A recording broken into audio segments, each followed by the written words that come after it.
AMA or the Association of Malayalam Movie Artists has been drawing sharp criticism ever since the sexual harassment allegations started surfacing. Now, the former president of the film body and veteran actor Mohan Lal has asserted that the film body cannot be blamed or be answerable for all the allegations. ഈ അമ്മ മാത്രമല്ല, ഇതിന് ഒരുപാട് സംഘടനകളില്ലേ, അവരുമായിട്ടൊക്കെ നിങ്ങൾ സംസാരിക്കൂ, അവരുടെ എല്ലാം റിപ്പോർട്ടുകൾ എടുക്കൂ, അവരുമായിട്ട് അവർക്ക് എന്താ പറയാനുള്ളതെന്ന് കേൾക്കൂ.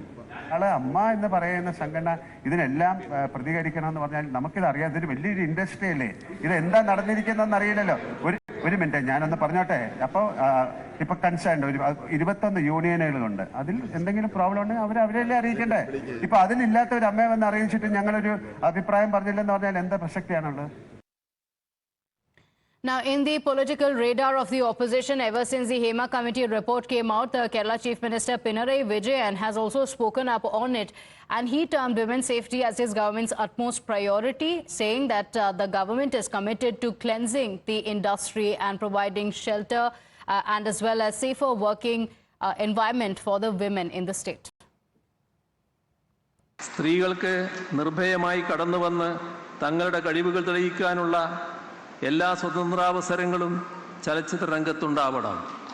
കലാകാരികളുടെ മുൻപിൽ ഒരുവിധ ഉപാധികളും ഉണ്ടാവരുത്.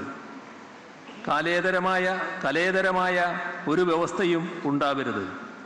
ഈ കാര്യത്തിൽ സംസ്ഥാന സർക്കാരിന് വലിയ നിർബന്ധം ഉള്ളതുകൊണ്ട് തന്നെയാണ് ചില പരാതികളുണ്ടായപ്പോൾ സ്ത്രീകളുടേത് മാത്രമായ ഒരു കമ്മിറ്റിയെ നിയോഗിച്ചത്. അവർക്ക് നിർഭയമായി കലാപരമായ കഴിവുകൾ തെളിയിക്കുവാൻ കഴിയുന്ന സുരക്ഷിതത്വമുള്ള വിധത്തിൽ കലാരംഗത്തെ ശുദ്ധീകരിച്ചെടുക്കാൻ പ്രതിജ്ഞാബദ്ധമാണ് സംസ്ഥാന സർക്കാർ എന്നറിയിക്കട്ടെ.